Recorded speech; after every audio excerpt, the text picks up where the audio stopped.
Episode की शुरुआत में हमें दिखाया जाता है कि साकामोटो काशिमा के सामने खड़े रहते हैं। काशिमा कहने लगता है कि मेरी पूरी बॉडी ही एक हथियार है, तो तुम मेरे सामने कुछ भी नहीं कर सकते। तो फिर साकामोटो एक पेन को निकाल लेते हैं और कहते हैं कि सिर्फ थर्ड ग्रेड असैसिन्स को ही वेपन्स की ज़रूरत होती है।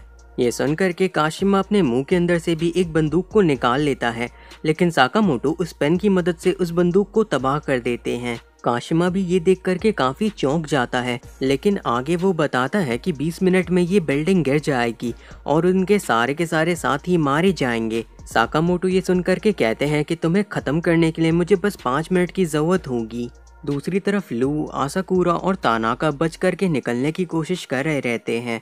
तानाका वहां से भागने का सोचता है, लेकिन लू उसे पकड़ लेती है, ये कहते हुए कि वो उनका होस्टेज है। जिसके बाद वो सोचने लगती है कि वो कैसे भी करके यहाँ से बाहर निकलेगी और जा करके शिन से माफी मांगेगी। शिन फिर हेसुके को शुक्रिया कहता है उसे बचाने के लिए। हेसुके फिर सोचने लगता है कि वो शिन को पीसुके की वजह से ढूंढ पाया, इसीलिए सारा का सारा क्रेडिट पीसुके को जाता है। शिन उसके दिमाग को पढ़ लेता है और कहता है कि वो हमेशा इस तरह की अजीब सी चीजें ही क्यों सोचता है। सेबा भी छुप गया था और सोच रहा था कि उसे स्नाइपर से बचने के लिए खुले में नहीं जाना होगा, लेकिन तभी हेसुके कहता है कि तुम छुप करके भी मुझसे बच नहीं सकते। फिर वो बुलेट को फायर करता है जो कि लड़के सेबा के ठीक सामने चली जाती है।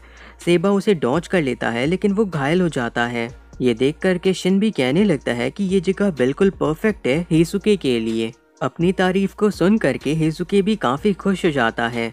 सेबा भी फिर अपनी इनविजिबिलिटी का इस्तेमाल करता है और वहां से बच करके निकलने की कोशिश करता है। शिन को इस बारे में पता चल जाता है तो वो हेसुके को बताता है और वो लगातार उसके ऊपर फायर करने लगता है। बुलेट्स काफी ज्यादा बाउंस हो रही थी, जिसकी वजह से उन्हें डॉज करना काफी मुश्किल था, लेकिन तब भी सेबा बच निकलता है। लेकिन फिर सेबा अचानक से दौड़ना बंद कर देता है। शिन हेसुके से संभल के रहने के लिए कहता है, लेकिन सेबा को ओपन में देख करके तुरंत ही हेसुके उसके ऊपर फायर करने की कोशिश करता है, लेकिन तभी एक वेपन आकर के उसे लगता है, जिससे वो घायल हो जाता है। हेसुके को समझ में नहीं आता कि आखिर उसे किस चीज ने हिट किया। असल में सेबा ने अपनी इनविंसिबिलिटी वाली जैकेट को अपने नाइफ के ऊपर लगा करके फेंका था, जिसकी वजह से वो इनविंसिबल हो गया। और असल में सेबा के पास कोई पावर्स नहीं है, वो सिर्फ और सिर्फ अपनी इन्हीं कपड़ों का इस्तेमाल करता है इनविंसिबल होने के लिए। फिर वो हेसुके के हाथ से बंदूक को निकालने की कोशिश करता है, लेकिन तब तक में हेसुके एक और बुलेट को फायर कर देता है, लेकिन उस बुलेट के बाउंस करने की वजह से सेबा को पीछे हटना पड़ता है। इसी मौके का इस्तेमाल करके हेसुके दोबारा से उठ जाता है, लेकिन अब सेबा के पास एडवांटेज था क्लोज कॉम्बैट में इनविंसिबल होने का। फिर वो दोबारा से नाइफ की मदद से हेसुके को घायल कर देता है। शिन भी ये सब कुछ देख करके काफी ज्यादा परेशान हो गया था। सेबा फिर उसकी सारे के सारे बुलेट को भी वहां से नीचे फेंक देता है, जिसके बाद वो कहने लगता है कि तुम एक अच्छे स्नाइपर नहीं हो, क्योंकि तुम पूरी तरीके से अपने वेपन्स के ऊपर रिलाई करते हो, किसी थर्ड ग्रेड असैसिन की तरह।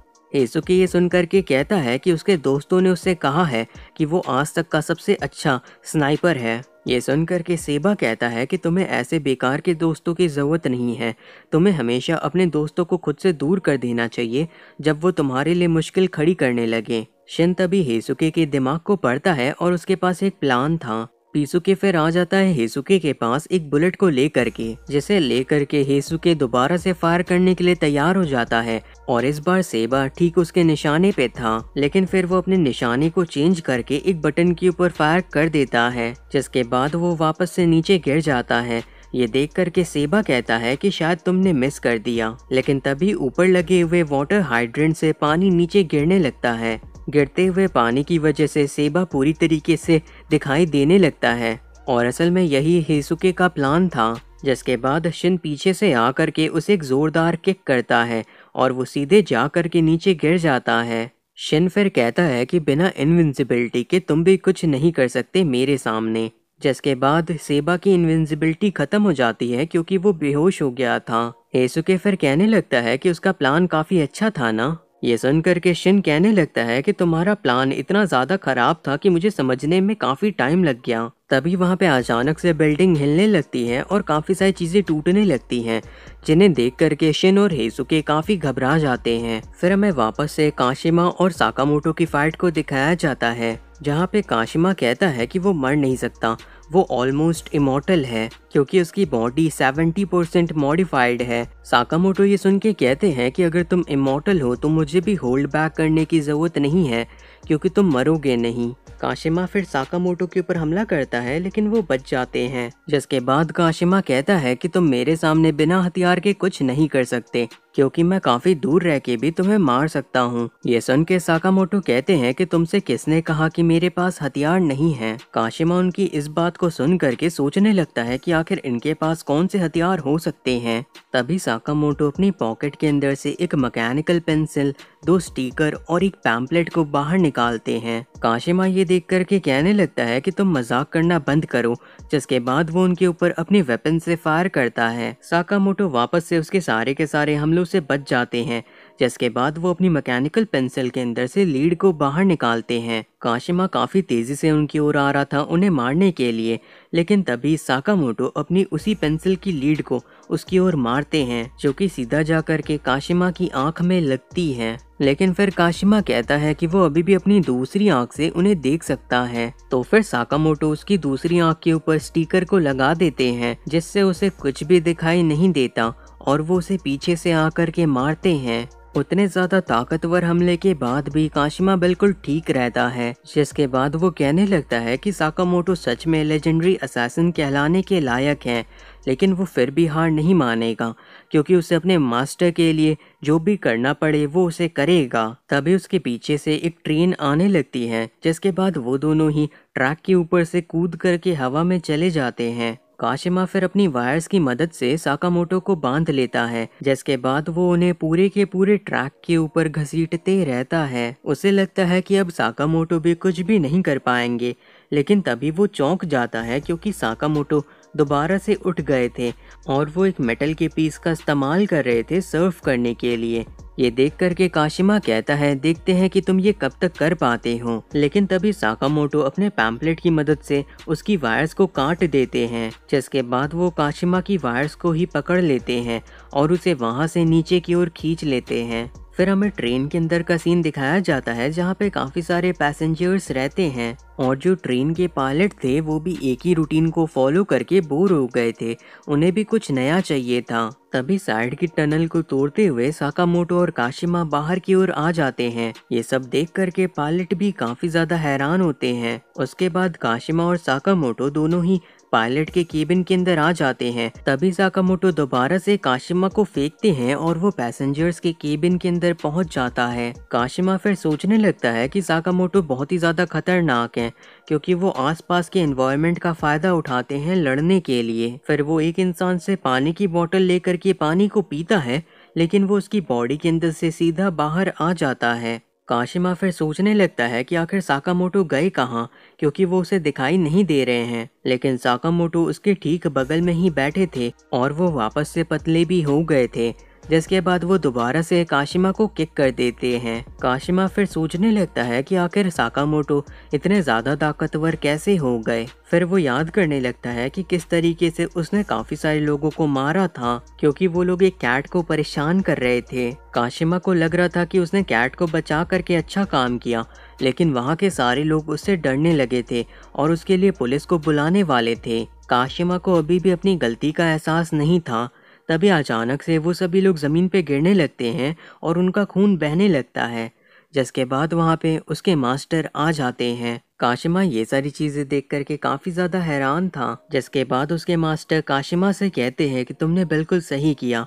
इस दुनिया में काफी सारे हिपोक्रेट लोग हैं जो कि गलत का साथ देते हैं और उसे पूरी तरीके से खत्म नहीं करते। फिर वो अपने फेस के ऊपर लगे ब्लड को साफ करता है और कहता है कि तुम उन सभी से काफी ज्यादा अलग हो। फिर वो अपने हाथों में लगे खून की मदद से उसके चेहरे के ऊपर एक क्रॉस को बना देता है और कहता है कि मुझे बिल्कुल तुम्हारे जैसे ही एक इंसान की जरूरत है। काशिमा ये सुनकर के काफी खुश हो जाता है क्योंकि उससे पहली बार किसी ने ऐसा कहा था। इन सारी चीजों को याद करने के बाद काशिमा दोबारा से अपनी आंखों को खोलता है। तभी उनके पास एक बूढ़ी आंटी आ जाती हैं, जिसके बाद काशिमा कहने लगता है कि वो अपने मास्टर के लिए जान भी दे सकता है, लेकिन साकामोटो उसकी बातों को बिना सुने उसे वॉशरूम के अंदर फेंक देते हैं, जिसके बाद वो उन ओल्ड लेडी को अच्छी तरीके से बैठाते हैं। काशिमा अंदर सोच रहा था कि आखिर साकामोटो इतने ज्यादा तेज कैसे हो गए, क्योंकि अब वो भी उनकी स्पीड का मुकाबला नहीं कर पा रहा। साकामोटो भी फिर वॉशरूम के अंदर आ जाते हैं और काशिमा को समझ में आ जाता है कि अब उसकी धुलाई होने वाली है। साकामोटो लगातार उसे काफी सारे पंचेस मारते हैं, जिसके बाद वो उसे उठा करके दूसरे केबिन के अंदर फेंक देते हैं। अपने और साकामोटो की डिस्टेंस का फायदा उठाते हुए काशिमा उनके ऊपर फायर करने लगता है, लेकिन साकामोटो ट्रेन के अंदर लगे हुए एक हैंडल को उतार लेते हैं और उसे गोल गोल घुमा करके सारी बुलेट को रोक देते हैं। और इससे पहले कि काशिमा कुछ कर पाता, साकामोटो आकर के उसी पोल से उसे मारने लगते हैं। कोई और चारा न बचने पे काशिमा अपने पेट के अंदर से एक बड़ी सी कैनन को बाहर निकाल लेता है। फिर वो अपना सबसे ताकतवर आखिरी हमला साकामोटो के ठीक सामने कर देता है, जिससे ट्रेन के अंदर एक बड़ा सा छेद हो जाता है और साकामोटो काफी ज्यादा दूर फेंका जाते हैं।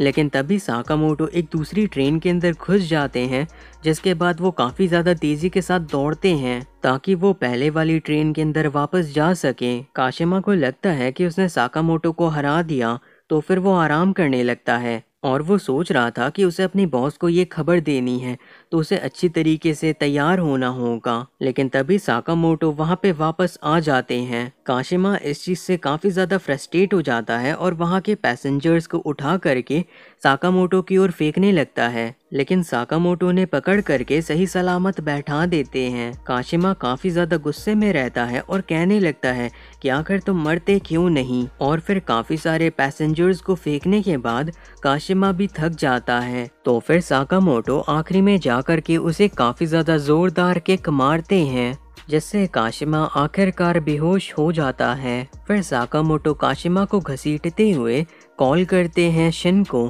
ताकि वो उसे बता सके कि 15 मिनट के अंदर बिल्डिंग कोलैप्स करने वाली है। फिर हमें लू को दिखाया जाता है, जो कि शिन को ही ढूंढ रही थी, ऊपर से गिरने वाले डेब्रिस से बचते हुए। तानाका और आसाकुरा कहने लगते हैं कि आखिर इस बिल्डिंग को हो क्या रहा है और क्या वो लोग बच भी पाएंगे। तभी लू के ऊपर एक और टुकड़ा गिरने वाला था बिल्डिंग का, लेकिन तभी वहाँ पे शिन आ जाता है और उसे बचा लेता है। पीसुके और हेसुके भी वहाँ पे फिर आ जाते हैं, जिसके बाद शिन और लू एक दूसरे से वापस दूर खड़े हो जाते हैं। तभी लू शिन से माफी मांगती है, क्योंकि उसने उसके अप्रैल को पहना था और इतनी सारी चीजें हो गईं। साथ ही साथ शिन से उसने काफी सारी खराब बातें भी कही थी। शिन फिर लू से कहता है चुप होने के लिए और फिर खुद भी माफी मांग लेता है, लेकिन इससे लू दोबारा से रोने लगती है। उन दोनों को वापस एक दूसरे से बात करते देख के हेसुके भी रोने लगता है खुशी से। आसाकुरा शिन को इस तरीके से देख करके काफी ज्यादा हैरान रहते हैं। तभी शिन उन्हें हेलो कहता है, तो फिर आसाकुरा भी उसे हेलो कहने लगते हैं। तभी शिन टाइम देखता है और उनके पास 10 मिनट ही बचे थे। शिन को आसाकुरा की मदद से बिल्डिंग का पूरा प्लान मिल जाता है। इसके बाद शिन अपनी पावर्स का इस्तेमाल करता है और बाकी सारे लोगों की लोकेशन का पता लगा लेता है। फिर वो सभी से कहता है कि उन्हें अलग अलग होकर के सारे लोगों को यहाँ से बाहर निकालना होगा। शिन और आसाकुरा एक ही साथ जा रहे रहते हैं और शिन को दौड़ते हुए देख करके आसाकुरा याद करने लगते हैं कि जब वो छोटा था तो भी वो बिल्कुल ऐसे ही दौड़ा करता था, और शिन अब बड़ा हो गया है तो वो अपनी पावर्स का इस्तेमाल काफी जिम्मेदारी के साथ कर रहा है। शिन उनके दिमाग को पढ़ लेता है और कहता है ये सारी चीजें उनकी रिसर्च की वजह से ही पॉसिबल हो पाई हैं। आगे हमें दिखाया जाता है ओसरागी और शिशिबा को, जो कि कंट्रोल रूम के अंदर बैठे रहते हैं। शिशिबा कंप्यूटर के अंदर कुछ चीजों को ढूंढ रहा था और ओसरागी वहां से गिरने वाले डेब्रिस को रोक रही थी। तभी शिशिबा को यहाँ के मास्टरमाइंड स्लर की फोटो मिल जाती है, लेकिन उसका फेस क्लियर नहीं था। उसे देख करके ओसरागी काफी गुस्सा होती है और कहती है तो ये JAA का दुश्मन है ना? इसे देखने से ही पता चल जा रहा है कि ये काफी ज्यादा ताकतवर है। शिशिबा ये सुन करके कहता है कि जो भी JAA का दुश्मन बनेगा उसे ऑर्डर खत्म कर देगा। शिन फिर कहता है आसाकुरा से दूसरी तरफ जाने के लिए, क्योंकि दो लोग अलग अलग जगह पे थे। शिन जब उस जगह पे पहुंचता है तो फिर वो देखता है कि उसके सामने कोई बैठा हुआ है। उसे देखने के साथ ही शिन पूरी तरीके से डर में आ जाता है और उसे लगता है कि वो कभी भी मर सकता है। वो पूरी तरीके से फ्रीज हो गया था। जाते हुए स्लर उससे कहता है, तुम्हें शिन हो ना? साकामोटो को मेरी तरफ से हेलो कहना। शिन फिर सोचने लगता है कि आखिर ये है कौन, और वो जब पीछे मुड़ता है तो स्लर वहां से गायब हो चुका था। आगे में दिखाया जाता है कि सभी वहां से बाहर आ गए थे, साथ ही साथ साकामोटो भी बाहर आ गए थे। बाकी सभी फिर शिन को शुक्रिया कहते हैं और काफी ज्यादा खुश रहते हैं उसे देख करके। शिन उन लोगों से पूछता है कि उनकी सारी रिसर्च तो तबाह हो गई ना? तो वो सारे लोग बताते हैं कि उनकी रिसर्च उनके दिमाग के अंदर है, तो उसे चिंता करने की जरूरत नहीं है। शिन उन लोगों के दिमाग को दोबारा से पढ़ता है और उसके अंदर बस यही था कि शिन कितना बड़ा हो गया है और वो अब कितना ज्यादा अच्छा दिख रहा है। इन सारी चीजों की वजह से शिन काफी ज्यादा खुश हो गया था। तभी आसाकुरा कहने लगते हैं बाकी सभी से कि वही साकामोटो फैमिली है ना, उन लोगों ने शिन का काफी अच्छे से ख्याल रखा है और वो ऐसा ही आगे भी करते रहें। उसके बाद हमें दिखाया जाता है कि सभी लोग साकामोटो के घर पे आ गए थे डिनर करने के लिए, और वो लोग आओई को बताने लगते हैं कि वो लोग किस तरीके से पूरे दिन एक म्यूजियम के अंदर थे। हाना भी फिर सभी को बताने लगती है पीटीएम के बारे में, लेकिन लू काफी ज्यादा थक गई थी तो फिर वो सोने लगती है। शिन उसके टेम्पुरा को खा लेता है तो फिर वो गुस्सा करने लगती है। फिर वो शिन की पुडिंग को खाने लगती है और दोनों आपस में वापस से बहस करने लगते हैं। तभी साकामोटो उन दोनों के सर को लड़ा के उन्हें मारने के बारे में सोचते हैं। शिन ये देख करके कहने लगता है कि आखिर वो उन्हें मारने के बारे में क्यों सोच रहे हैं। तो फिर साकामोटो बताते हैं क्योंकि उन्होंने अभी तक अपने सबक को नहीं सीखा।